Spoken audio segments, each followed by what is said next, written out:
안녕하십니까. 중국 경제와 기업을 파고파서 중국 경제의 현주소를 전달하는 파고파자 중국 경제 시간입니다. 오늘은 아주일보의 이하영 기자와 함께 중국 업계의 다양한 모습을 탐구해 보겠습니다. 안녕하십니까. 안녕하십니까. 아주일보 이하연입니다. 반갑습니다. 네, 지난 설 연휴부터 지금까지 중국 뉴스들이 쏟아져 나오고 있는데 이번 주 전해드릴 소식은 무엇입니까? 네, 설 연휴 기간에 세계 증시를 떠들썩하게 만든 중국 기업이 등장했습니다. 바로 딥시크라는 AI 스타트업 기업인데요.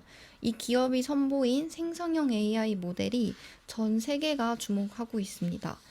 미국의 제재로 첨단 반도체 사용이 제한된 상황에서도 저비용 고성능의 오픈소스 AI 모델을 선보여 주목을 받고 있습니다. 예, 그렇군요.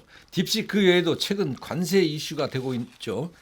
트럼프 미국 대통령이 캐나다, 멕시코, 중국에 관세를 부과하기로 결정했는데 중국의 반응은 어떻습니까?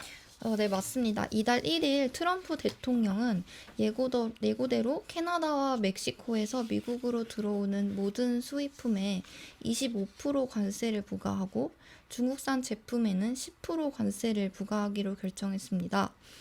이에 중국은 세계무역기구 WTO 제소를 포함한 각종 보복 조치를 취하겠다는 입장을 내놓았는데요.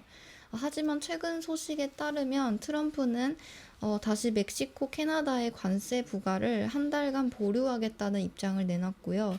중국 주석 시진핑과도 통화하겠다고 했지만 이 또한 지금 보류되고 있는 상황입니다. 예, 잘 알겠습니다. 최근 이슈가 되고 있는 중국 AI 기업 딥싱크와 트럼프 관세 정책에 대한 소식을 전해드렸습니다.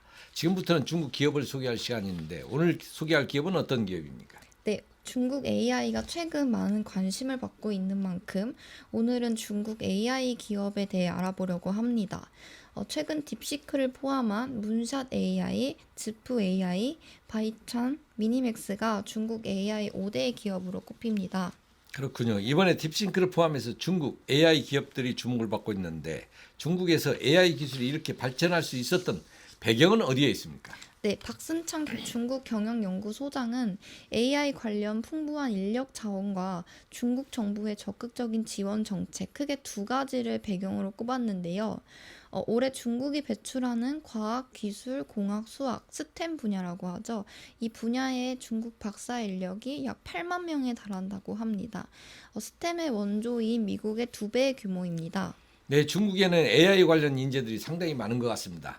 그만큼 중국 정부도 인재 양성에 공을 들이는 것 같은데 관련한 정책은 어떻습니까? 네, 10년 전인 2014년에 대중창업 만중창신이라는 연구개발 발전 정책을 내놓은 것이 그 시작이라고 할 수 있겠고요. 2021년에는 5개년 계획을 발표하면서 2030년 세계 AI 강국 도약이라는 목표를 설정했습니다. 지난해 3월에는 리창 총리가 10대 정부 과제 첫 번째 항목으로 AI 플러스 행동 계획을 발표했습니다. 네, 그렇군요. 중국 정부의 적극적인 지원 정책 아래 AI 기술이 발전해 올 수 있었던 것 같습니다. 딥싱크 같은 AI 스타트업 중에서도 이미 수조 원대 기업 가치를 인정받는 회사들이 있다고 하던데 맞습니까? 네, 딥시크 외에도 인정받은 중국 AI 스타트업 회사들이 있습니다. 흔히 AI 4대 천왕이라고 불리는데요. 하나씩 오늘 소개해 드리겠습니다. 먼저 문샷 AI는 양쯔린이라는 칭화대 출신 30대 창업자가 2023년에 설립한 회사이고요. 중국판 수학, 코딩 등 분야에서 챗 GPT 수준에 도달했다는 평가를 받는 키미라는 생성형 챗봇을 출시해서 주목을 받은 기업입니다. 문샷 AI는 중국 기업이 받은 단일 투자 중 최대 규모를 유치했고요. 지난해 8월 기준 33억 달러에 달하는 하나로 약 4조 8천억 원의 기업 가치를 인정받았습니다. 그렇군요. 빠른 시간에 큰 규모의 투자도 받고 중국 AI 스타트업의 굴기가 대단한 것 같습니다. 또 다른 기업이 있습니까? 네, 쯔프 AI 역시 칭화대 출신 장펑이 2019년 창업한 회사인데요.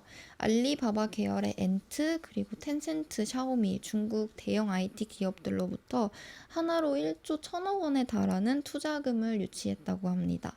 기업 가치 평가액은 28억 달러입니다. 이 기업은 챗 GPT를 구동하는 것과 유사한 대규모 언어 모델을 개발한 기업으로 잘 알려진 기업입니다. 예, 잘 들었습니다. 미국의 제재 아래 중국 투자자들의 자금이 국내로 몰려 현지 스타트업에 대한 투자가 크게 증가하는 것 같습니다. 바이찬과 미니맥스는 어떤 기업입니까? 네, 바이찬 역시 대형 언어 모델을 개발하는 기업으로 기업 가치가 28억 달러에 달하는데요. 바이두에 이어 최대 검색 엔진 소고 전 대표인 왕 샤오찬이 2023년에 창업한 회사입니다. 바이찬이 내놓은 AI 모델은 자연어 처리 기능에 특출나다고 하는데요. 마지막으로 미니맥스는 대화형 성격을 지닌 게임이나 만화 캐릭터 등 주로 캐릭터 챗봇 개발에 주력하고 있고요. 중국 AI 회사 센스타임 전 부사장 출신인 얀 준지에가 2021년에 설립한 회사입니다.